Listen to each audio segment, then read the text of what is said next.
So again, Brendan, thanks so much for coming on the podcast. Do you want to quickly introduce yourself? Yeah, my name is Brendan Kane. I would say most people know me from my first book, 1 Million Followers, How I Built a Massive Social Audience in 30 Days. And I published another book called Hook Point, How to Stand Out in a 3-Second World. And basically, I've been in the social media space since 2005. And really, our teams and my core specialty is reverse engineering virality. And what that means is how do you stand out in a world that now has 4 billion people on social media pushing 200 billion messages into the world every day? The landscape of how you create content, communicate effectively to stand out and grab audience's attention, customers' attention has fundamentally shifted because of that dramatic increase in the number of people that literally can pull out a phone, click a button, and post something to the world. I love that. And I was kind of curious, just leading up to you writing your first book, what was the backstory to it in terms of the traction that you initially got, and what kind of inspired you to share that information with others so that way they can replicate that success? Yeah, so as I mentioned, I started in social media in 2005. I started building digital divisions for movie studios, created the first ever influencer campaign on YouTube for a movie, built the first influencer technology platform on top of MySpace, then quickly got into paid advertising where we were optimizing campaigns for Fortune 100 companies. We were managing about $100 million a year in spend. And I saw a lot of the inefficiencies in that, where we had clients coming to us with a piece of content that they invested 6 and sometimes 7 figures in, and then they wanted us to invest 7 figures in promoting that piece of content. And it always sparked the question in my head to the client is, how do you know that this piece of content is going to work to invest that type of money? And they really never had a clear answer. So I left and started building, a lot of methodologies for understanding what content resonates on social media, gleaming insights, doing research on what makes content work, what makes content not work. And then I started applying those principles to journalists, athletes, and celebrities, and some brands to see the effectiveness of that for the objectives that they had. And the objectives that they had were all across the board. Some wanted traffic, some wanted leads, some wanted sales, others wanted followers.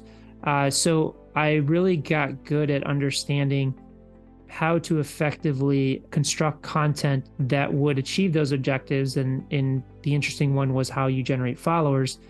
And I did that for about 3.5 years. And I had wanted to do a book for some time, but I knew I needed a strong hook point to really stand out, to grab attention, because I just didn't want to publish a book. I wanted to impact a lot of people's lives around the world with that information. And I knew I needed a strong hook in order to do it. So with all of those tests that I did, I had a firm understanding that I could do something like generating 1 million followers in 30 days. And I called a top literary agent and just said, hey, I'm thinking about doing this experiment and turning it into a book. If I did it, would you sign me and get me a publishing deal? And he said yes. And then I didn't stop there. I started testing that concept with people I knew in the marketing and business space to see if it would be interesting to them. And everybody had a positive reaction to it. So that's really what sparked me actually doing the experiment. It was not really a matter of if I could do it. It was a matter of why I should do it. And that was, the core motivation for the first book. I love that. I'm just kind of curious around the topic of content, because I think that's one of the things is that a lot of people misunderstand, first of all, the benefit of having a following, but also a more laser targeted following. I'm kind of curious about what your thoughts are in terms of creating laser targeted content versus some people out there are always kind of putting out the idea of just post content. If you just post 10 times a day, you'll get traction. So like, what are your thoughts on that versus, I guess, if it were a battle, firing a dozen guns into a battlefield versus the one sniper shot that wins the battle? Yeah, so there's a few layers to that question, and I'm going to answer it specifically from an organic perspective, organic social media content. So we're a huge proponent of quality over quantity. Frequency doesn't really yield the results when we're talking about virality and reaching massive growth with audience and content. On the same side, being super hyper targeted with your content, meaning you're creating a piece of content for a specific audience, That doesn't work for organic either. The reason is the algorithms control reach and distribution of your content. They control whether 1,000 people see your content or 1 million people see your content. And they only care about one thing, and that's user retention, meaning the more time people spend on these platforms, the more ads they can serve, the more profit they generate. And because they have billions and billions of content to choose from, they are going to choose content that they can see to the widest possible audience and hold that attention for as long as possible. The algorithms are not there to suppress your reach on purpose so that you can boost your post and pay for reach. Because if that was the case, nobody would ever go viral. Nobody would ever build an audience without using paid ads. With that said, and this is one of the core principles that we see people making mistakes with, and one of the core principles that has really shifted with so many content creators on the planet is, we call it the Generalist Principle, is how can you make your subject matter, your message, your business interesting to somebody that may have never heard of you or may not have any interest in you at all, while still subtextually playing to your core audience. So to give you an example, there's a YouTuber named Graham Stephan, and he teaches finance to millennials. Now, typically finance is not an interesting subject matter, especially to millennials. So his most viewed video is how I bought a Tesla for $78. So right away, that hook could be interested to anybody. And in that video, he is breaking down finance, but he's breaking it down in the context of this story of how he got this Tesla for $78. So he's still playing to his core principles. He's still playing to his core message. He's not diluting it, but he understands that the algorithms want content that they can see to as many people as possible and connect with that audience. So that video has like 7 or 8 million views. Now, if he would have said, I'm going to teach you the principles of how to get the most out of your car financing, that video would probably get 1,000 views. So if you look at it from the perspective of 7 to 8 million views, and let's just say maybe only 10% is his core target, or even 1% compared to reaching 1,000 people, you significantly beat out your competition. To give you another example, there's a real estate agent named Ryan Serhant that sells luxury properties between $10 to $250 million in Manhattan. So his core audience of who buys and works with him from a property standpoint is very small. But he's using these principles by doing things like, let me take you on a tour of a $7 million closet. Let me take you on a tour of a $250 million ranch. And again, what he's doing is he is playing to that general audience where he's generating millions and millions of views. And he knows he only needs less than 1% to be his core target, and he's going to win. And he's going to win in a much bigger way than any other luxury real estate agent out there, because the number of potential leads seeing his videos is much higher, but he's also building a massive brand for himself. So that's kind of how we look at it. Just to recap, it is quality over quantity, but it's not of, a sniper message to a sniper audience, because the algorithms aren't going to do that much work for you. Now, I'm not saying that doesn't still work for paid advertising, because you have the ability to target, but even in that, you need to be able to really grab and hold attention effectively. And I just see that oftentimes when you're going too niche with your message and your content, it can be a little bit heady for social media platforms, because the reality is you're competing against every piece of content out there. Like it or not, you're competing against Netflix, you're competing against LeBron James, ESPN, Kim Kardashian, and your content has to effectively be able to stop, grab that attention, and hold that attention long enough to get the point across. Yeah, that makes total sense. I think just piggybacking on that too, because I think there's a lot of people who maybe misunderstand the point of why I have a following, because in some ways it might be a vanity thing that, hey, I got a lot of followers, but it's a chance to really leverage that audience. And just to kind of set that up, I got a friend of mine who built 5 million followers on Instagram through doing contests, and he was really proud of himself for doing that. But when it came to actually presenting a way to convert those followers into customers, nobody wanted to buy because nobody was invested in him. They just were following him for the sake of getting free stuff. So I'm kind of curious for you, what your thoughts are on the benefit of having a following. Obviously, it creates an audience that you can connect with, and hopefully that leads to consulting, things like that, versus, let's just say, people saying, well, instead of buying ads, as an example, I'll just go and buy followers, because that way I'll get my massive amount of following that doesn't actually resonate or do anything for me. If anything, is more damaging than anything. Yeah, well, let's start with that example. I think the primary issue that your friend ran into Because out of 5 million people, there's definitely going to be people in there that can buy his products or services. The issue that he probably ran into is his content wasn't dialed in. Because when you grow an audience that way, and I'm not diluting growing your audience in that way, we've tested those principles. They can be used for certain things to drive value. But if you don't know how to create content that, again, plays to what the algorithms are looking for, you could have 5 million people and reach 30,000 of them. So you're not maximizing the value, versus when you have your content dialed in, if you can reach 500,000 to 1 million of those people, I'm sure your friend probably would have had more success with that. You know, we have those contacts. We know those people that do contests, giveaways, and things like that. I typically never recommend that until you have your content dialed in because of that reason. But by the time you have your content dialed in, then you don't really need that element. But to the true intent of your question, sure, it can drive benefit from having validation and credibility around getting speaking engagements, podcasts, press, or even potential customers that you're seeing on paid ads, or customers hearing you on a podcast or something, checking out your profile and seeing a big number next to your name. I don't believe in buying fake followers. You know, that's just misleading. You want to have real people associated with your account, but the number next to your name is all about how you leverage it. And again, the number next to your name doesn't really mean a lot if you're not an effective content creator, an effective communicator on these platforms. Yeah, that makes total sense. And thanks for elaborating. You talk a lot about the concept of a discomfortable idea. And I was kind of curious if you could give a bit of advice on how to get a winning idea, and more importantly, how to execute on that as well. It comes to identifying patterns and being able to break those patterns. Any subject matter can go viral. Insurance goes viral, finance goes viral, real estate, medical. It's not about the content, it's about the context. And what I mean by context is, how are you positioning your story? How are you telling your story? And that plays into the Generalist Principle. So with Graham Stephan, how I bought a Tesla for $78, that is completely different than anybody in the finance space talking about finance.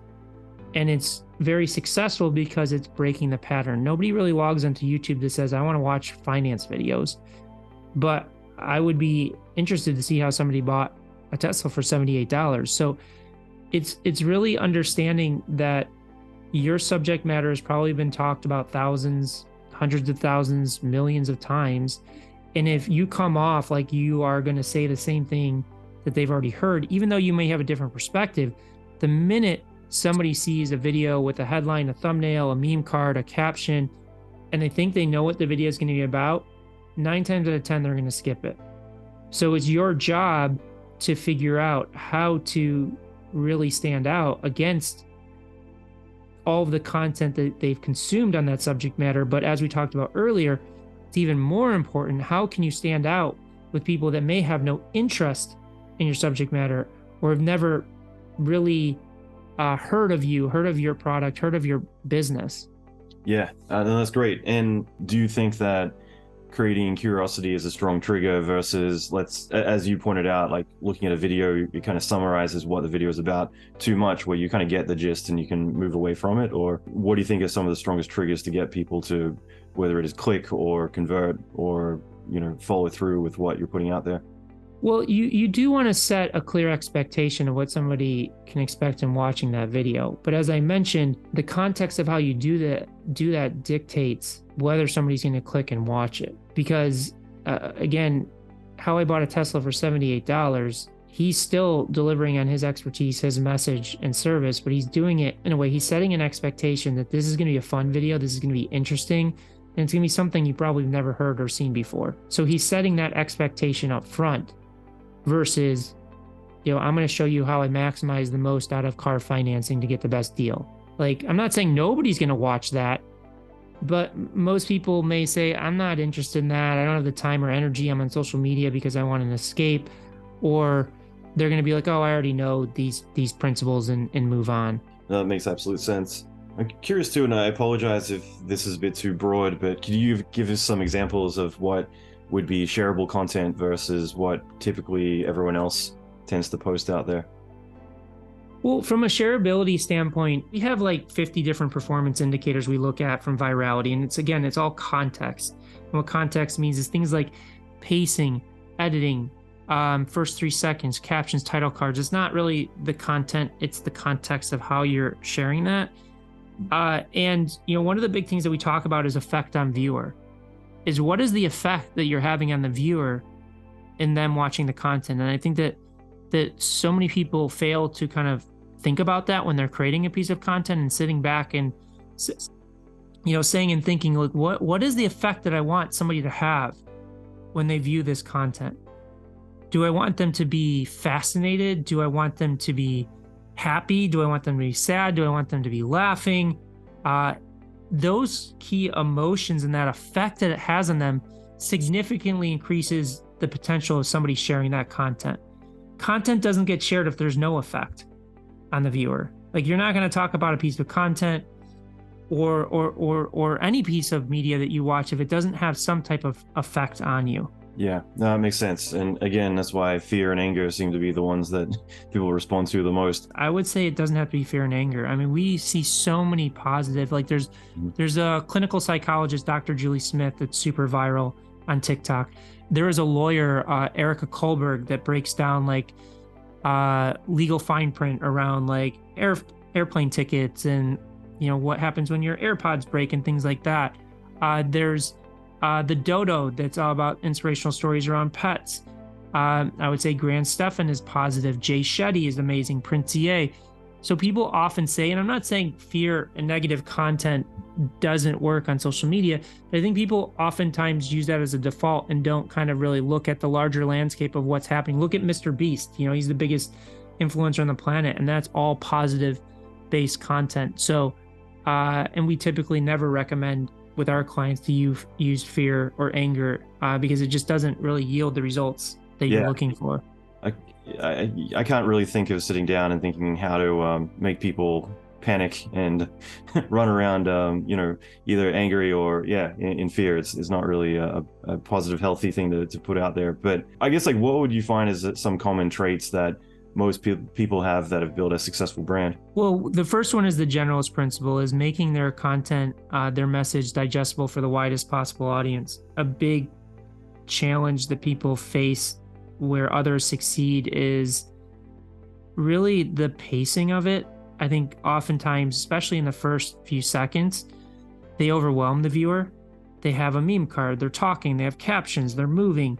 And there's really, from a subconscious level, we need to have a visual hierarchy of like what we need to focus on and what priority. So I think, setting a clear expectation those first 3 seconds from a generalist principle, but also not overwhelming the person, because if they overwhelm them subconsciously, you feel like you're being left behind, and thus you're going to scroll to the next piece of content. I would say that's another big one, is the pacing of it. That's really cool. And with the type of work you do, like, what type of services do you and your team typically provide for people of different scales, whether it is someone just starting out or whether it is a high profile client that you work with?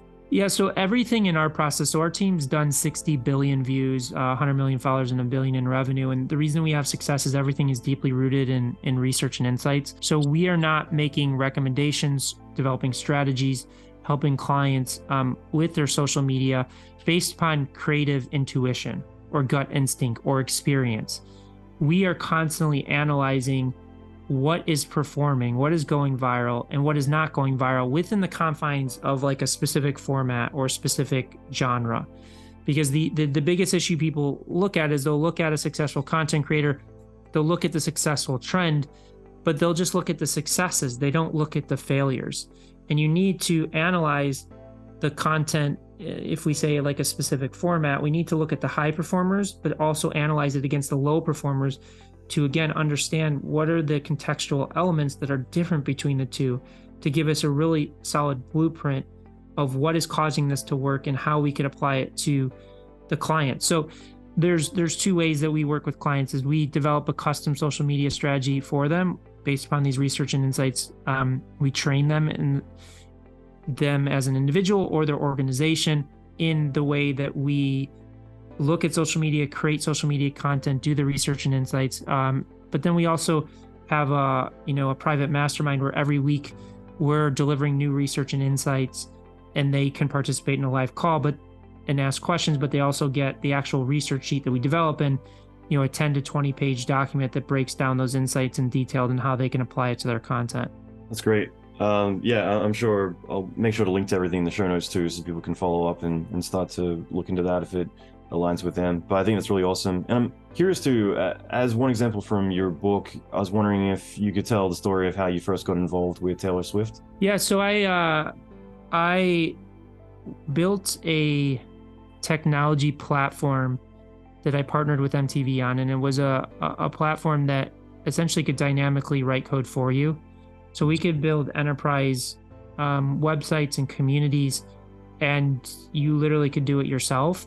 And when I was doing that deal with MTV, they asked, "Do you want to go and meet this girl Taylor Swift?" And at the time, she wasn't a superstar, but she was on that inflection point. And so essentially, I went through a series of progressive meetings of closing that deal. I had to meet with the manager first, then the father, then the mother, then the whole agent team, and then finally Taylor. But it really started with the partnership that I had with MTV that led to that. That's cool. And what type of content were you typically putting together for her? So we were really focused on, she was at that inflection point, and there was two core issues that she was facing. One, she had an official website and a fan experience that was really not working for her. Her average time spent on site was like less than 40 seconds. So it was really not cultivating the experience that she wanted, and she couldn't update it herself, and it was taking 2 days to update things. So we had rebuilt that on our platform where she, if she wanted to, could dynamically change every element of it in a few minutes. And then we layered in community elements, because what was happening is Taylor is a huge proponent of one-to-one interaction with fans. But once you hit a certain level, you can't interact with every fan individually. So with a few other partners, we built a community where fans could communicate with each other and connect with each other. And over the course of 2 years, we brought the time spent on that site from 40 seconds to like 21 minutes. Wow. That massively cultivated that relationship that she had. That's really cool. And I'm curious too, from a more of an objection perspective, might think, okay, well, that would work for someone else, it wouldn't work for me, or I can't create content, whatever internal or external objections people are putting in front of them as to why not to go and start creating content and try to build an audience. Do you have any case studies of people who, let's say, have gone from having no audience, and obviously you mentioned a few people in very specific niches that have still managed to resonate. What are some more in the creative space that perhaps had no audience but were able to successfully build a massive following? Yeah, I mean, just to show you how niche it goes, we have a client that produces leather wallets and is a leather expert, which is very niche. And he started with 0 followers on TikTok. He just passed 500,000, and he just passed 25 million views. And he did that in a few months. And that's because he had his content dialed in, his format dialed in. And I also want to point out, people like Graham Stephan, like, he was shooting his own videos, he was editing his own videos. Like, he may have people helping him now, but when he was starting out, like, it was individual. I'm pretty sure Dr. Julie Smith does most of her content on her own. Erica Kohlberg does her on her own. But yeah, I mean, we have a lot of case studies of people like this leather expert that were starting from scratch, starting from zero, that grew really quick because they were able to get their content format dialed in and really understand the nuances and the context of what's going to make their expertise really stand out. That's great. And I guess one other thing is, you've written, I think the quote was that one must take risks, introduce chaos, and jot down ideas that don't completely make sense. I was kind of curious for you, how much do you believe in chaos being part of your creative process? What it does is it helps what we talked about earlier, breaking the pattern. I think chaos can be very helpful in the ideation process and the creative process. It doesn't mean you insert chaos into your business. I think it's more inserting chaos into how you think about expressing your message, your business, because otherwise you fall into this rut where you come off like you're saying the same thing to this, as everybody else, and then you fall into the pattern and you never truly stand out. Yeah, that makes sense. In your opinion, what are the leading digital platforms that every creator should be able to leverage and put their content on? And I'm also curious if one should distribute the content to all of them or be more selective with where they put their content. I look at it from, what are the resources you have to create content? What is the time that you have to create content? Because, for example, TikTok, Instagram, Facebook, short form content, it's a little bit easier to pull off versus YouTube. And I'll dive into shorts in a little bit, but YouTube is primarily long form, which takes longer. And there's pros and cons to that. With the shorter form content, it's easier to produce, easier to get more content produced. However, the time spent with the viewer is limited versus YouTube, higher amount of time to produce that content, but also people are spending a lot more time with your content and your brand.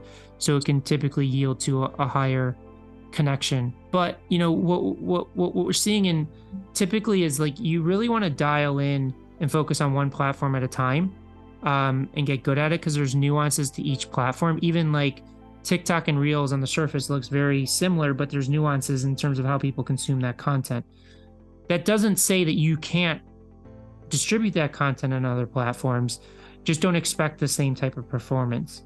So if you're in the short form content space, I would suggest designing for TikTok first, distributing that on Instagram Reels, and YouTube Shorts, and Facebook as well, to maximize the value of that content. Just don't have the same expectations if you're designing the content for one platform for it to perform the same on other platforms.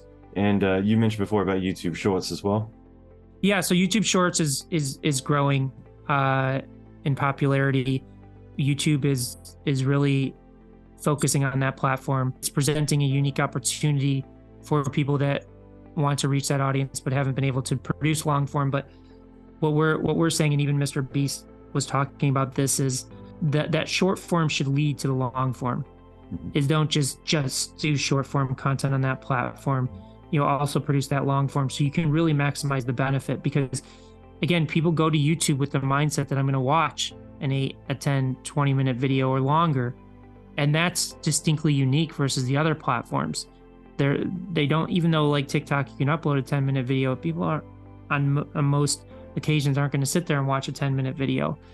So to fully maximize the value of shorts in the YouTube platform, you want to play the two off of each other. Yeah, that makes complete sense. And I guess my last question would be just around your second book, Hook Point. Do you want to elaborate a little bit on that versus, I feel like the title of your first book is very self-explanatory, and I think it's a great title for that because it resonates so much. Can you talk a little bit about Hook Point and what the book's about? Yeah, so it's an extension of the first book. And again, it's really focused on what we talked about, of the fact that there's 4 billion content creators on the planet. How do you break that pattern? How do you stand out? A hook point is 3 core pillars: grabbing attention, because if you can't grab that attention, you get lost in the noise. But we're not talking about clickbait or anything like that. You have to hold that attention. And that's where your ability to tell an effective story comes in. And then the third part is how are you monetizing that attention, because all the attention in the world doesn't mean anything if it's not playing to your overall business objectives and goals. Now, I'm not suggesting by any means that every piece of content should be selling something, but some people look at virality or growing an audience and they will do whatever piece of content works. So they may be doing a prank video or a cat video or something like that that has no correlative to their business. And thus, yes, they may be getting eyeballs, they may be growing, but it's not going to translate into, the fundamental business goals and objectives that they have. So my first book, 1 million followers, that's a hook point. It grabs your attention. There's substance in the book. We spent a lot of time doing it. It holds your attention. And then we monetize that attention with our services and helping people in the space. So that would be an example of a hook point. That's great. Again, I'm really grateful for your time. I'll make sure to link to everything in the show notes, but where can people go to find out more about you? If they want to work directly with us, they can go to hookpoint.com to schedule a call with our team and find out more information. If they're just starting out and they don't have big budgets, I recommend checking out our private mastermind. It's just a low monthly fee. And they can go to goviral.hookpoint.com. That's excellent. Brendan, thank you so much for taking the time to chat. I really appreciate it. And yeah, this has been amazing. So thank you. Yeah, thank you for having me. It was a pleasure to connect with you and everybody tuned into this.